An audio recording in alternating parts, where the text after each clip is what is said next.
Bismillahirrahmanirrahim. Assalamualaikum warahmatullahi wabarakatuh, and hello everybody. So in this video, we are going to continue our lesson on EA015 course for Chapter 3 Engineering Management.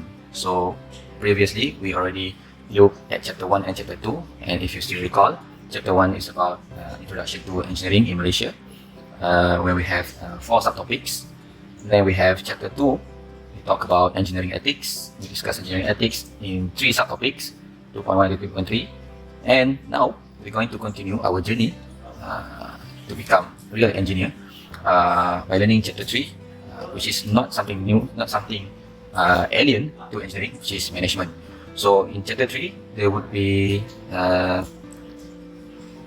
subtopics: 3.1, 3.2, 3.3, 3.5, sorry, 5 subtopics. So we're going to start in this video with Chapter 3.1, which is about leadership. And we are going to specifically look into more details about leadership styles and leadership qualities. Okay, alright, so let me use different style. Leadership styles and qualities. When the keyword here is leadership. So we're going to talk about leadership. So again, leadership is not new to you guys. I'm pretty sure. Pimpinan. So it's not new. Some of you might have been prefect in during school level. Maybe class monitor. Maybe your whatever leading positions that you got during your school level, and in fact even the current one, maybe you are ketua block, maybe you are ketua kelas, ketua practical. So leadership is not something new, right? So we are going to specifically look into more detail on leadership that related to engineering. But first, let's look at the learning outcomes from these subtopics. So at the end of this lesson, okay, students are expected to be able, so this is what the thing that we are expect from students. Number 1, you should be able to discuss the following leadership styles. So you should be able to discuss, the keyword here, discuss. So you should be able to discuss bureaucratic leadership style, autocratic, democratic, and laissez-faire. Alright, the next one, you should be able to discuss the characteristic of Islamic leadership. So this is Islamic leadership. I think since if you are Muslim, this is not something new. But for non-Muslim, you need a little bit of exploration on this part. Anyway, so last but not least, the third learning outcome, you should be able to explain the qualities. Now the keyword different here is qualities. Before this, we're talking about styles. Now we're talking about qualities. So what are the qualities of good leadership? So there are 10 actually listed in our notes here. Vision, clear strategy, ability to make decision, risk-taking, ability to motivate others, team builder, self-knowledge and awareness, integrity, pursue lifelong learning, and communication. So there are 10 listed here. However, qualities of good leadership are not limited to what are listed here. Actually, there are more than these 10 here, but these are the ones that are listed in our good quality of leadership. Alright, so let's look at our first learning outcomes. We are going to discuss the following leadership style: bureaucratic, autocratic, democratic, laissez-faire. So I believe, again, I would love you to be able to relate. While we are learning this topic, please try to relate with your surroundings. Again, bureaucratic, autocratic, democratic, laissez-faire might giving you the like the terms used here quite sophisticated, but they're actually not something not unfamiliar to you. They are not unfamiliar. They are actually very close to you, right? So, but we're going to look into more detail so that you are able to relate to yourself. So before that, let's look what is leader. So leader, right? So what is leader can be defined is actually a person, right? So it's a person, okay, who delegates. So delegates means in Malay, it means agih kan. Delegates or influencing others. Okay, mempengaruhi. So delegates or influencing others to act so as to carry out specified objective according to the organization goals and objectives. So as simple as, let's say you are a president of a club. So your club is actually planning to hold a tournament. So you are as a leader, you need to delegate or influence your team members to work on their parts. Maybe you have AJK makanan, AJK permainan, AJK pendaftaran, sort of like that. But you are the president, you are the pengerusi, you are the chairperson. So you're going to make sure that each one of your members, okay, each one of them know what they have to do, and you're going to guide them through until your team or your organization goals and objective are achieved.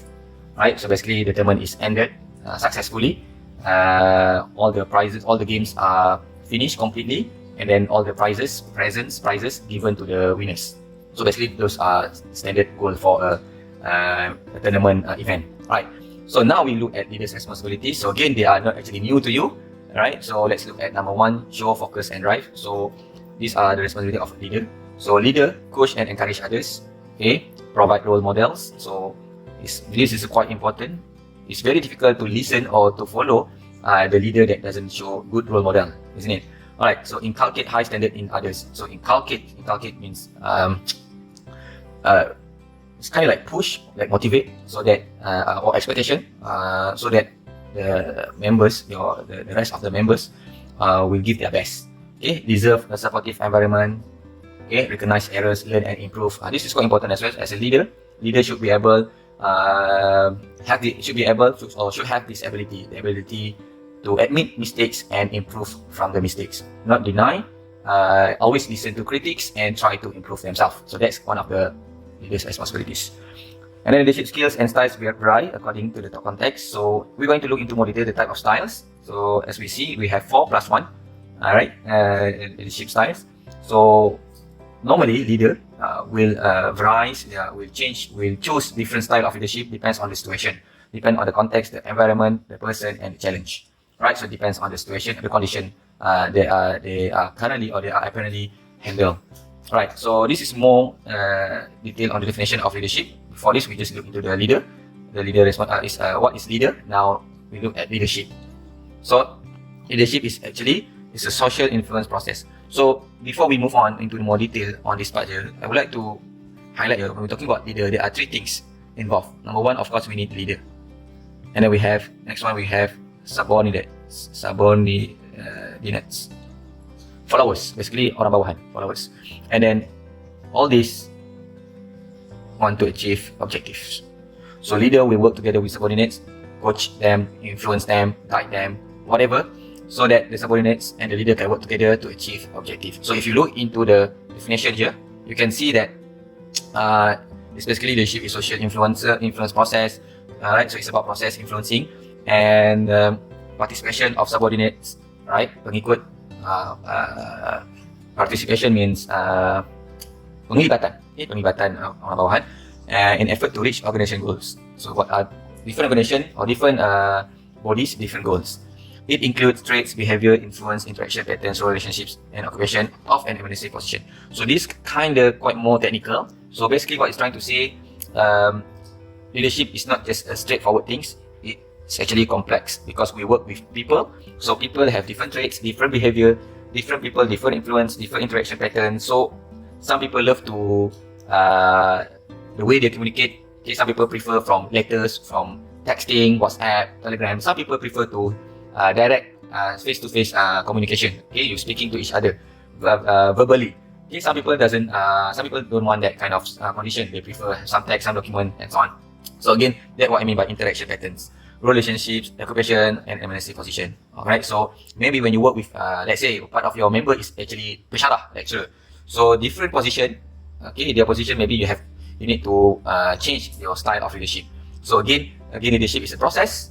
Basically, it's process how you manage your team in order to achieve your organization goals, and then but taking into account those things, traits, behaviors, influence, and so on. So as a good leader, they know they are able to critically think and process whatever condition they are having, and then they know how to choose the best method, the best styles of leadership they should use. So these are the next thing. Alright, so this is involve people, as I said before.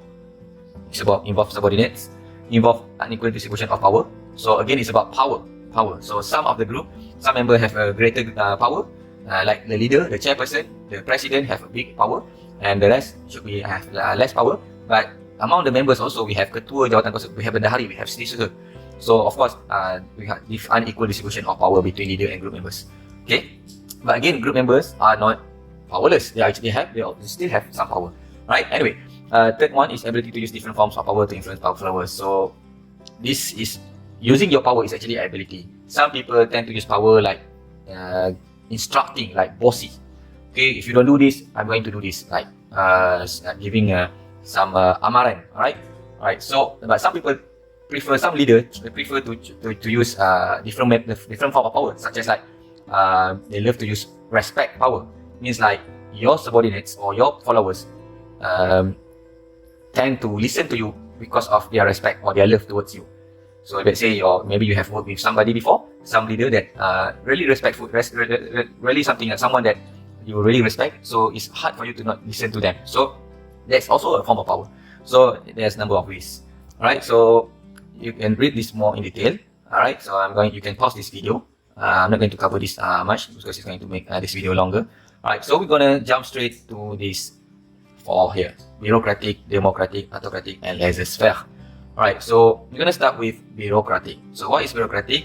Alright, so bureaucratic, first of all, class, what you can see, bureaucratic, actually you can experience this like in our matriculasi, our college matriculasi here. Alright, where we have standard procedure or policy, such as if you have any troubles, you have to find, maybe you have trouble with your life as a student in our college kediaman. So you cannot straight away jump. This is by procedure. You cannot straight away try to speak with pengarah. You need to know their procedure, so you can fill the online aduan form, okay? Or maybe you can speak with start with fellow, or maybe your penyelia, and then maybe the next step, maybe you're going to speak with PPHCP, and then you're going to talk, if this cannot be solved, you're going to speak with KDPP, and then further and further. So that's what I mean by procedure. So it has a systematic manner. So this is the kind of bureaucratic. So bureaucratic, if you talk about government, jawat awam, so most bureaucratic, most of the government sectors are bureaucratic leadership style. So this is managed by the book, must be done according to procedure. Leader just focus on their task being completed in systematic manner. If it isn't covered by the book, the leader refers to the next level above him or her. So maybe you have heard something like, okay, this is out of my power. Ini di luar bidang kuasa saya. So that's a bureaucratic style. So you have to refer to the one further up above me, something like that. Okay, refer pada pengarah. Maybe like when you engage, you interact with a fellow, there are certain decisions that fellow cannot decide for you. So they're going to ask you, okay, speak with PPHCP. So something like that. So it has procedure. You have what we call top to bottom organization. So itu contoh bureaucratic styles. Okay. So bureaucratic style, when they are actually effective. So when we have routine tasks means that like every year we're gonna have different students, but again and again we're going to teach the same things. Okay, students will learn the same things, right? So more or less they are actually quite a routine task. So this is actually better to use bureaucratic style. Employee need to understand certain standard or procedures. So employees, okay, we don't have to train the employees whatsoever. We just need to let the employees know that there are standard, there are procedures, so they need to just follow the procedures and standards. Okay, all right. So this is also related to safety or security. So when we are managing students in our college, so our main priority is the safety of students. So that's why bureaucratic style is quite effective in order to ensure that all students and all the clients, even the prasyarah, even the lecturers and so on, they are actually safe and secure. Right. So employees are performing tasks that require handling cash. So things about money. So it's better to have a certain standard or procedure, because when we're talking about cash, money, without procedures, it's going to be difficult to trace where the money is going, where are the money stopped right now, or like the current situation. Like we are in the current situation, you want to know where the money right now. So it's easy. We have procedure. We know the timeline. We know the stage. Stage 1 it should be here. Stage 2, 3 days. And now we are at stage 6. So you know stage 6 should be with this person. So you're going to straight away go to that person, and it's easy. So we know where the cash is going on. Alright, working with dangerous or delicate equipment. So this one also need certain procedure and standard, because we are actually involving dangerous and delicate equipment. Alright, so when is it ineffective? When when it's actually become habits, it's hard to break, and then people tend to not trying to do their best, because they're just going to do the same thing. They tend to not try to improve themselves. Okay, so when there's hard when we have become work habits, right? Employees lose their interest in their job. So again, when it become procedure, become the same thing, routines, so the interest might be loose. Alright, employees do only what is expected of them and no more. So this is another thing I said, the motivation. So because you are not motivated to do different style, or you're not trying to improve yourself, so you're just going to do what is from the book only, right? So it's not very nice. Alright, so autocratic. I'm going to let you read this through in more detail. So if you want, you can pause this video, try to read this first, and then if you want, you can skip my explanation. So, but I'm just going to give a brief explanation on autocratic. So autocratic styles, this is actually not new to you. Autocratic means like is leader full the let's say the decision power. Okay, leader is very powerful. Okay, their decision and theirs only. Okay, no other people allowed. Okay, subordinates are not allowed to give any input, whatever.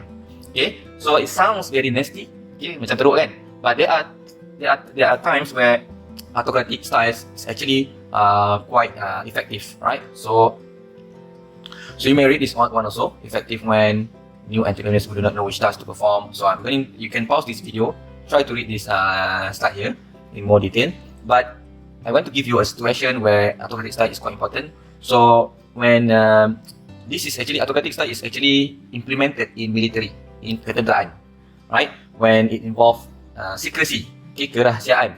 So there are details that cannot be exposed to any people, even the subordinates. So only the leader should know. Okay, and there is only the leader know the reason why here and there. Okay, because if so many people know the information, then if the information get to the enemies, then it's going to be difficult for the military mission, right? So let's say that when if a captain or if higher ups of a military telling or instructing their subordinates to go to certain mission, so they're not going to seek in more detail why here, why there, and so on. What they need to know is what they have to do. That's all. Okay, that's to make sure that all the details or information will not lead to the enemies. So that's kind of automatic. And also in military, we don't have much time to process things. Sometimes decisions have to be made quickly, instantly. So if we open for discussion, okay, alright, we're going to have discussion. So we are in this situation, we are under attack. So is there anyone who would like to give any suggestion what we should do? Just imagine while you're still brainstorming what you should do, straight away maybe you are already attacked or bombed whatsoever. Then that's not good for military mission. So when we want fast decision making, so automatic is actually quite good. But of course, in most of the situation, autocratic style is actually not really nice, not really good, because let's say an effective when employee become tense, fearful. So it's hard to work when we are under pressure, isn't it? So employees only have to listen, cannot give any opinion. So it's quite difficult to work in that condition as well. Employees begin depending on their manager. So everything is told to manager. So let's say if the manager is taking a leave, ambil cuti, just imagine no work can be done, right? Because employees afraid to make decision. Creative and collaborative works are needed. So basically, if in engineering field we need creativity, we need collaborative work. So if we have autocratic style in our project management, it's not really good, right? All right, this is quite popular. We have democratic style. So this is very popular among us, because Malaysia, we actually using democratic styles in our governments. In our election, right? So and most of the time we actually use this democratic style in our organization as well. Okay, such as that. So you can pause this video. You can read out through all the point here. Alright. So basically, alright. So here leaders, we still have leader. So leader still powerful. But whenever leader want to make a decision, okay, leader will open for the followers to give their opinions, or maybe making votes. Okay, such as giving opinion or giving votes. Okay, but at the end of the day, okay, at the end of the day, leader still hold the power to make the final decision. Right? So this is the standard style of democratic. So maybe like everybody vote for, let's say everybody vote for eating or dining somewhere, this restaurant. But at the end of the day, if the leader say that, okay, you know what, I know I have been there, I know the condition at the restaurant, so I'm not going to suggest that. You know what, let me decide. Okay, I take into consideration your suggestion, but I feel that is not really good, so we go here instead. So at the end of the day, the leader hold the power to make the final decision. Alright, so basically now in contrast to autocratic, okay, staff members or the followers, subordinates can give their opinion, right? Alright, so this is actually quite effective, man. So you can also read this. You can pause the video if you want. Okay, so I'm going to be quite a little bit faster on this part, because I don't want this video to be too long. Okay, so basically this is effective when employees, the leader wants the employees to be informed. So when we have mesyuarat, so in democratic style, often having meetings. Okay, we have a lot of meetings so that we can have a discussion, having interchanging information and opinions. So basically, the leader wants the employees to be informed with whatever they are under situation, what situation they are under. Right, right. So then,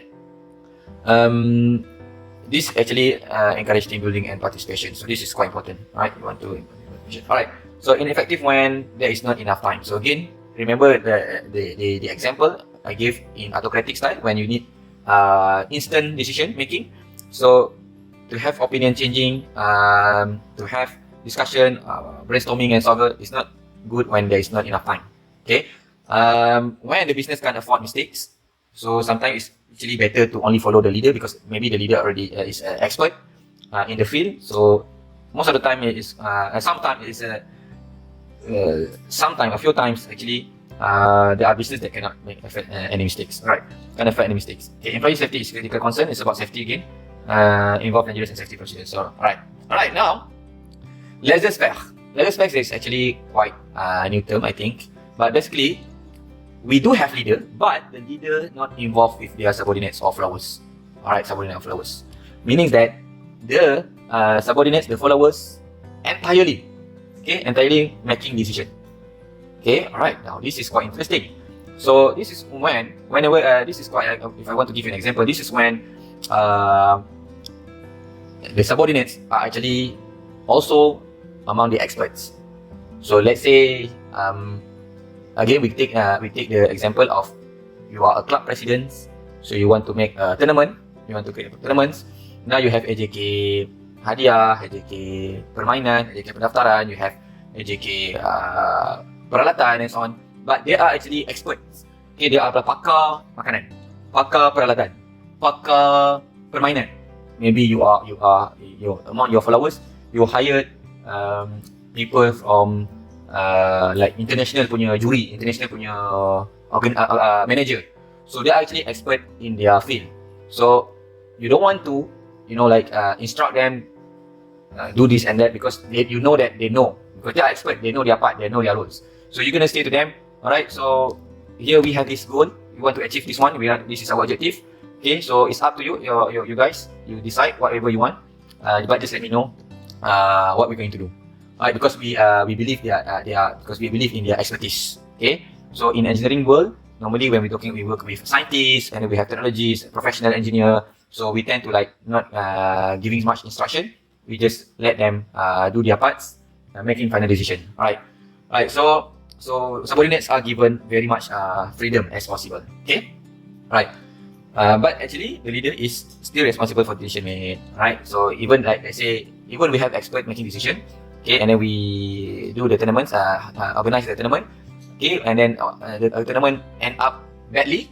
So the leader will be responsible on the outcome. Okay, right. So that's why you have to make sure that laissez-faire is actually really suitable for your decision. Okay, so this is effective. Okay, as I said, employees are highly skilled, experienced, and educated. Means that they are very expert in their field. Okay, so you can read this through. Ineffective. Let's take one effective when employees feel insecure at the vulnerable of manager. So maybe employees rely on the manager, rely on the leader. So when they see that the leader is lepas tangan je, so it's hard for them to work. So this is effective like that. But you might have the experience to work with people maybe you are the leader, or maybe your friends are the leader, and then the leader might not confident with his knowledge or skill to organize, to manage any events. So you as employees might want to support your leader. Okay, it's okay bro. Okay, tak apa, aku tahu tu. Kau relax je. Nanti siap aku beritahu. So something like that. So but if you have subordinates yang kau tak tahu apa nak buat, even you don't know what to do. Alright, so how come we would do our job effectively? Something like that. So it's effective like that. Right, so let's just alright, now let's discuss on Islamic leadership style. So this is another style which is Islamic leadership style. So this is very let's look at the Islamic leadership style. So first of all, Islamic leadership style already stand for Islam. So what? Okay, leadership in Islam. What is leadership in Islam? Okay, what are the style? Okay, so Islam is not just about ibadah. It's not just about what we call penyembahan. It's not just about zakat and so on. But Islam is also about economy. It's also about leadership and so on. So Islam also have something to say about leadership. So the basis of leadership consists of religion, moral, and human sources. All the three components are based on spirit of fear to God, Allah SWT. So whatever is our decision, whatever is our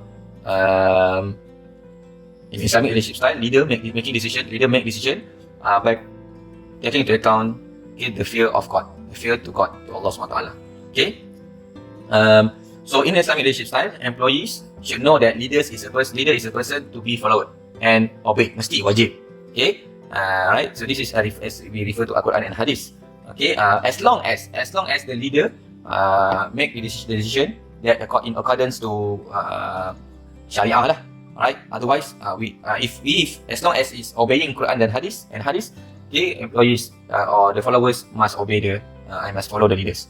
In Islamic teaching, a person must deliver the mandate or amanah. So basically, leadership is amanah. Dalam Islam, in Islam, leadership is amanah. So you are going to be responsible or being accountable for your amanah. Okay, if you are unable to make sure that you done your responsibility as leader accordingly, then you're going to face some justice lah, enforced by justice, either in this world or maybe if not in this world, in the akhirah.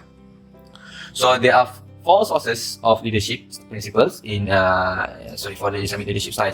We have Al-Quran, Al-Hadith, Khulafa Ar-Rashidin, and Sahabat. So I don't need to elaborate much on this, but basically Al-Quran is one of the primary source in the leadership and success principle in Islam. And then we have As-Sunnah. As-Sunnah is basically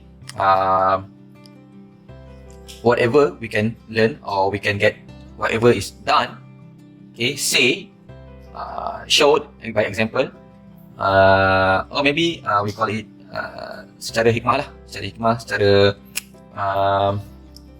bandingan lah macam tu, dalam hadis Rasulullah ataupun apa yang Rasulullah buat. So those are the one of the source in leadership, in Islamic leadership. Okay. If we can give you an example, if I can give you an example in one of the Sunnah Rasulullah SAW, where this is both in the Quran and the Hadith, when Rasulullah SAW engaging with his subordinates, or maybe some followers, some people, that some people this in Surah Abasa, when a person blind person want to speak to Rasulullah, but Rasulullah decided to give more attention on the people that are good people. I mean, like in their position, because Rasulullah thought that by giving attention to these people is going to be a greater benefit for Islam. Okay, but actually Allah has advised, or we call advice Rasulullah SAW, to be kind. Okay, do not show favoritism among his followers. So, and Allah instruct Rasulullah, to give attention to the blind person. Alright, now we have Khulafa Ar-Rashidin. So we got 4 Khulafa Ar-Rashidin. Khulafa means Khalifah. Okay, the leader of after the reign of Prophet Muhammad SAW, or after Rasulullah SAW passed away. Okay, which are Abu Bakar, Umar bin Khattab, Uthman bin Affan, and Ali bin Abi Talib. So these 4 people, important people, Khulafa Ar-Rashidin, they have so many contribution to leadership in Islam. Okay, alright. So then we have Sahabah. Sahabah means that people who live and recognize, who live during Rasulullah SAW times and recognize Rasulullah SAW as the Prophet. Okay, while spreading the Islam. Okay, there are also people that actually they started with as Sahabat, but they stopped believing in Muhammad, so they are not actually Sahabat. So Sahabat in those people who actually live during Prophet Muhammad SAW and recognize Prophet SAW until the end. Alright, so then we have let's look at the last bit of chapter 3.1. Okay, explain the qualities of good leadership. Right, so you should be able to explain this. Right, so maybe you want to pause this video. Okay, pause this video and think about a person, a figure, a leader figure that you might have experience working with. Tak kisahlah, mungkin maybe your parents, maybe your brothers, your sisters, maybe your ketua kelas, ketua pengawas. So we want to look, do they have this vision, clear strategy, and all these qualities? Okay, right. So we start with vision. So I'm going to let you read through in more detail in this part, explanation what is vision. But I'm going to give you a simple, a brief explanation what is vision means. So I would like to highlight. Let's look at vision. So one of the good qualities of leadership, good leadership, is having a clear vision. Okay, so they have vision, they can see into their future. So if you ask a leader, what do you see? Where are you going to be in the next 1 year, in the next 5 years, in the next 10 years? Okay, they are able to explain to you, okay, in very detail, okay, what they can see in the future, what they are trying to head. Okay, kat mana dia nak pergi? Where they are going to bring the organization or the group or the team in the future. Okay, so this is what I mean by vision. Okay, right. Number one, and next one is clear strategy. Let's look at clear strategy. Right. So in vision, they know where they want, what their goals, where they are heading. Okay, clear strategy means that the leader, okay, know what they have to do to achieve their vision. Okay, how they're going to. This is about how. It's about how they're going to achieve. So this is more about strategy. So let's say your goal is to get 4 flat. So the how is, so to get 4 flat, what you're going to learn every day 2 hours, teaching friends. So this is a strategy. So these have a clear strategy. This is talking about clear strategy. So the vision is actually the 4 flat. This is your goal. Know where you're going to heading. From 4 flat, you're going to study as undergraduate students at this university, taking engineering degree and so on. So those are vision, clear vision. But now when you have clear strategy, means that you know how exactly you're going to get to that goal or vision. Okay, basically the steps you're going to do. Alright, next one is ability to make decision. Okay, you may pause the video if you want. So let me explain. Ability to make decision is very important. Some leader or some people, they are afraid to make decision, or they tend to delay decision making because they want to make mistake. So decision, ability to make decision is not just about making right decision. No, sometimes the leader should at least understand, okay, the impact of the decision they are making. So like they know, okay, they take into consideration many things before they make decision. Okay, they ask opinions from their followers and so on, and then when they make decision, the leader prepared for the worst or for the best. If the best, they're going to keep going on.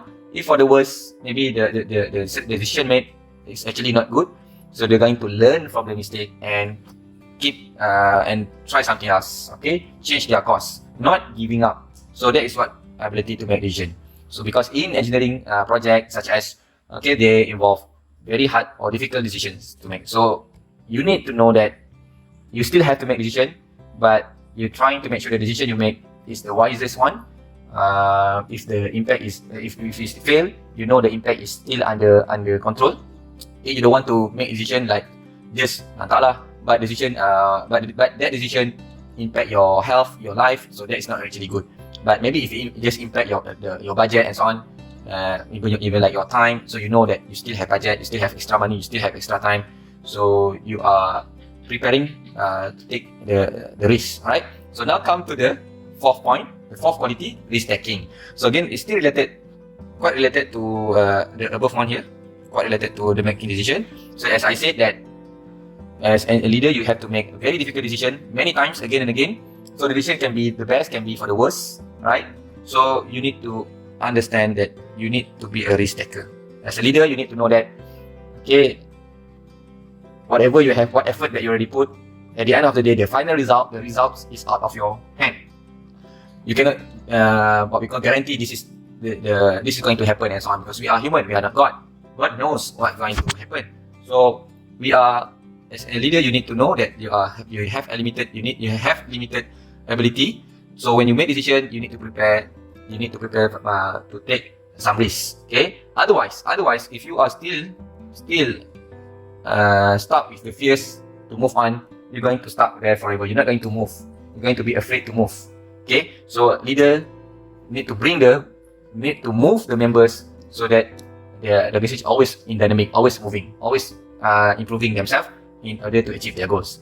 Okay. But again, good leaders not just taking risks, but they know the right risk at the right time. As I said, okay, they know that okay, this kind of risk we can still what we call take it. Okay, but when the leader always, like, I can give you an example, such as that the leader would not compromise with the followers' life or health or safety, so those kind of things. Okay, alright. And then again, if the leader make mistake, the leader will learn from mistake and use it to explore other venues. So this is stacking. Okay, now let's go to ability to motivate others. I think this is quite straightforward. So leaders are able to motivate others. Okay, when others are already tired, when others already insecure, not knowing what they have to do, cannot move on. Okay, so leader must have the ability to. A good leader has the ability to motivate others. So they keep moving on, right? So you can read this one. You can pause the video. All right. So and then team builder also is not something new. I think everybody every students, I think every one of you have experienced the leader that are able to make you work as a team. So team builder. So the leader must know how to build and nurture such team, right? So when we know as a team, we work with different people from different background, different behaviors, different characters, and so on. So as a leader, you need to be able to make sure that each one of the team members are able to work together as a team. Okay, encouraging people or followers to work together and so on. Alright, so this sounds like very cliche, but this is actually one of the important quality of leadership, is if I can speak from based on my experience. How many of us have experienced bad talking, okay, bad mouthing? Okay, depan kita kawan-kawan cakap, kita punya team bagus, tapi belakang kutuk-kutuk kita. Maybe like when your team members actually show that they want to work with you, but actually they don't want to work with you. They do things separately. They don't involve you. So those kind of situation is quite not rare in any organization. So leader must have like a very good, must not notice this condition, must not allow this condition to keep going on. So leader must do something. Okay, make sure that everyone can do their parts. Okay, as one. All right. So self knowledge and awareness. So this is another thing that many people take for granted. Okay, self-knowledge and awareness. So self-knowledge awareness ni is about the understanding. The leader understand different character, different style, different pattern of people. So the more you know, the better your managing ability. Okay, so you know, when you understand, okay, we have this person, you have this follower. Okay, this follower doesn't like to, is like, let's say, introvert. Okay, prefer to work alone. And this person extrovert, they love to speak in front of people. So you don't want to give tasks, okay, related to speaking in front of people to the introvert person. You want to delegate the job to the person that have extrovert traits, isn't it? So that's very clear, but that's a very logical thing to do. But let's say if you don't know, you don't have awareness, you don't have knowledge to identify whether this person is introvert, extrovert, and so on. You cannot identify them, you cannot read them. Basically reading people's minds, reading people's psychology, and so on. So if the leader is good, they know the advantage, the strength and weakness of their team members, and then when they delegate tasks, they delegate accordingly, mengikut kesesuaian kemampuan member. But first of all, you need to have self-knowledge awareness, pengetahuan tentang diri seseorang, not just yourself, but also your members. Because we're talking about leader, so leader is not just need to know about himself or herself, but also about their subordinates' personality. Right? Okay. Now we have integrity. So integrity is very simple and straightforward. So integrity, I would say, like, it's like you're going to do right things. Okay, you're going to do right things. Okay, even when you are seen or not, you are unseen. Means that if there are people around you, you're still going to do. If there are people around you, you do good things. If there are people that are not around you, you're still doing the good things. Okay? But sadly, unfortunately, most of us, even myself, to be honest, okay, when there are people around us, okay, kita buat baik. Kita tak sampah, sekali elok dengan adik-adik kita, we help all the people, kita whatever lah, kita tunjukkan diri kita yang bagus. Tapi bila orang tak ada, nobody is seeing us, siapa tengok kita, tak ada orang sekali kita, kita tidur. we are become very lazy, we become very demotivated, tak ada pun nak ni. So like Muslims, normally bila pergi depan orang ramai, kita sunat, kita buat baca Quran, tapi bila kat rumah tak ada orang tengok kita, tak pergi masjid. So those kind of thing. So integrity means that you just going to stick with your values. Kenapa kau macam ni? Aku tak kira. Aku punya style, when I say something, when I promise things, I'm going to deliver that. That's my style, contoh kan. Aku cakap, aku buat. Contoh lah. Aku tak kisah. I don't care if my action is not benefit to our organization. But as long as saya as long as I'm being honest, saya akan buat. Itu falsafah hidup saya. Itu prinsip saya. Saya sentiasa akan jujur. Maybe it's not benefit to our organization, but jujur tu saya punya prinsip. So integrity. Dia ada diri dia ada. So leader ni dia ada macam tu. Integrity. Dia tak buat-buat. We have good sense. Human, we have a very good sense of leader yang buat-buat dengan leader yang tak buat-buat. That's why you can sense an aura, karisma. Orang ketua yang rasa aura dia lain macam, because this person have very good integrity. But when you see that ketua yang nak dengar macam biar pilih ketua lah macam tu kan. Sebab apa? We know that this person doesn't have integrity. So integrity is a very powerful thing that leader should have. Okay, right. So and then pursue lifelong learning. So this is very also straightforward, but many of us take for granted as well. Okay, leader should pursue lifelong learning. Okay, means that leader must always prepare to learn, relearn, improving themselves. Belajar lagi. So what next? What else can I learn? What else can I do to improve myself? So that's leader. But on top of that, good leader also take into consideration the members, their followers improvement as well. So bukan saja dia kena pergi belajar benda-benda baru, improve diri dia, but they ensure that their subordinate also exposed, allowed to study or to improve themselves, belajar benda baru. So they provide training, the leader provide training, provide information, basically making character growth among the team members, including himself or herself. So that's pursue lifelong learning. And last but not least, communication. So I think this is very, very, very cliche. Alright. So good leader must have a very good communication skill. So I would like to highlight that communication is not just about saying things, delivering things, cakap, not just tulis bagi arah dalam bentuk tulisan. It's not just like that. Communication is about two-way engagement.